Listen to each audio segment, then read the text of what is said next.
بسم اللہ الرحمن الرحیم۔ نہایت ہی واجب الاحترام بزرگوں، دوستوں، عزیزوں، سورہ نساء کی آیت نمبر 53 اللہ تعالیٰ نے ارشاد فرمایا، ام لہم نصیب من الملک فاذا لا یؤتون الناس نکیرا، یا ان کا ملک میں کوئی حصہ ہے، اگر ایسا ہوتا تو یہ لوگوں کو تل برابر بھی کوئی چیز نہ دیتے۔ اس سے پچھلی آیت میں اللہ تعالیٰ نے یہودیوں پر لعنت کی، فرمایا اولئک الذین لعنہم اللہ، یہی وہ لوگ ہیں جن پر اللہ لعنت فرماتا ہے۔ اب اللہ نے لعنت کیوں کی؟ اللہ کے لعنت کرنے کی ایک وجہ ہے کہ انہوں نے حضور علیہ السلام پر کافروں کو فضیلت دی۔ کیوں جی؟ آقا علیہ السلام پر انہوں نے کافروں کو فضیلت دی۔ جب ان سے پوچھا گیا، کعب بن اشرف نے بتایا کہ آپ لوگوں کا دین کیا ہے، کفار مکہ سے، کفار قریش سے، تو انہوں نے کہا ہمارا دین یہ ہے کہ ہم حاجیوں کو پانی پلاتے ہیں۔ کیوں جی؟ حاجیوں کی مدد کرتے ہیں، غریبوں کی مدد کرتے ہیں، قیدیوں کو چھڑاتے ہیں۔ تو انہوں نے کہا محمد کا دین بتاؤ۔ تو محمد کا دین جب کفار قریش نے بتایا تو کہنے لگے وہ کہتے ہیں صرف ایک ہی خدا کو مانو، ایک خدا کو، یہ ہم سے نہیں ہوتا، اب بتاؤ وہ اچھے ہیں یا ہم اچھے ہیں؟ تو کعب بن اشرف یہودی کہنے لگا بھائی آپ زیادہ حق پر ہیں۔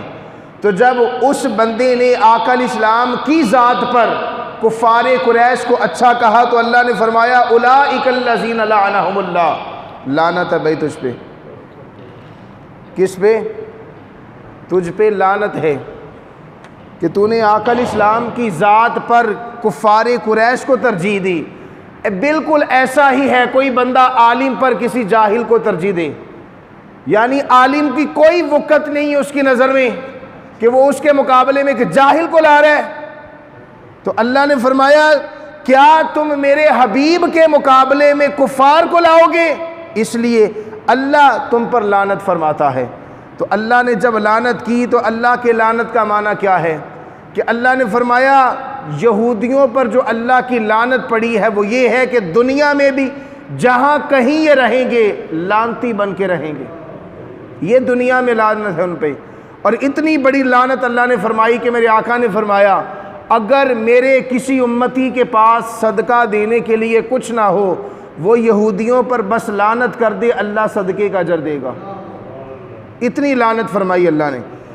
وجہ یہ ہے کہ حبیب کو برا کہا گیا، اللہ کے یار کو، اللہ کے حبیب کو برا کہا، اور آقا علیہ السلام کی ذات پر کسی اور کو افضلیت بخشی، تو اللہ کو یہ بھی گوارا نہیں کہ حضور سے بڑھ کر کسی کو افضل مانا جائے۔ کیوں جی؟ آج اگر کوئی بندہ کہ جی نہیں حضور افضل نہیں ہے، تو اللہ کو تو اتنا بھی گوارا نہیں ہے کہ کوئی آقا علیہ السلام سے بڑھ کر کسی اور کو افضل مانے۔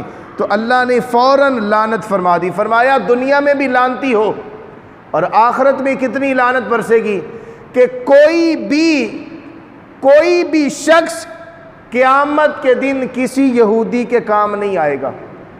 فَلَن تَجِدَ لَهُ نَصِيرًا، اللہ نے قرآن میں فرمایا ان کی کوئی مدد قیامت والے دن کرنے والا کوئی نہیں ہوگا، البتہ مصطفیٰ کے غلاموں کے قریب اللہ قیامت کے دن بھی ہوگا۔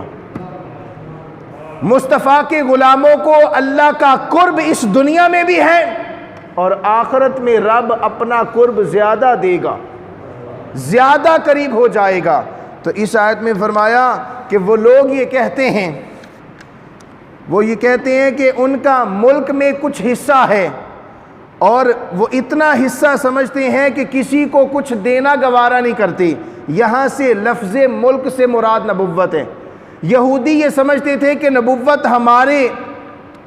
ہمارے خاندان سے باہر نہیں جا سکتی، بنی اسرائیل میں ہی نبوت رہے گی، وہ یہ سمجھتے تھے۔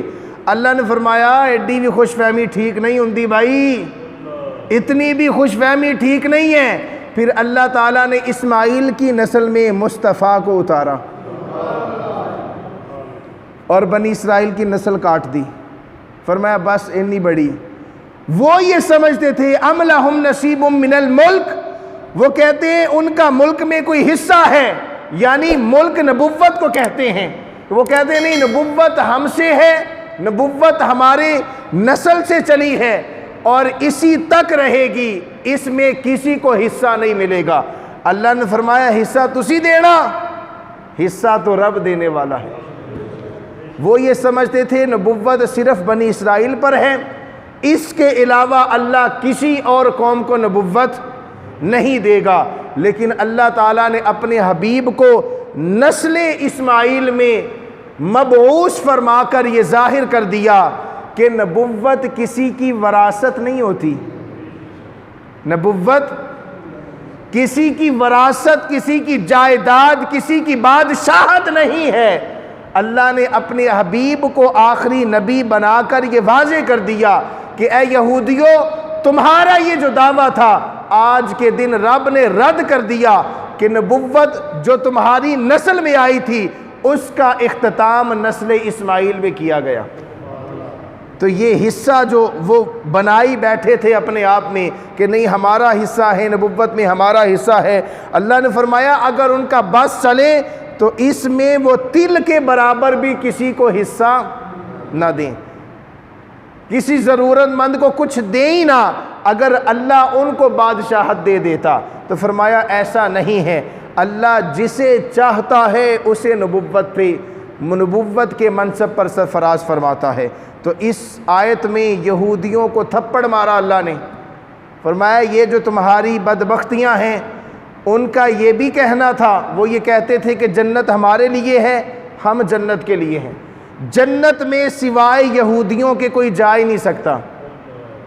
اللہ تعالیٰ نے اس آیت میں ان کا بھی رد کر دیا، فرمایا جنت صرف تمہارے لیے نہیں ہے بلکہ مصطفیٰ کے غلاموں کے لیے ہے، کیونکہ نبوت تمہارے تک محدود نہیں، نبوت تو جا پہنچی ہے مصطفیٰ کی گود میں، آقا علیہ السلام کے قدموں میں نبوت جا پہنچی ہے۔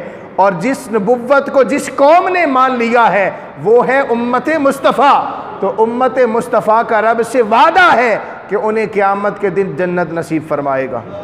اللہ تعالیٰ سے دعا ہے کہ اللہ تعالیٰ مجھے اور آپ کو ان باتوں کو سمجھنے، اس پر عمل کرنے کی توفیق عطا فرمائے۔ وما علینا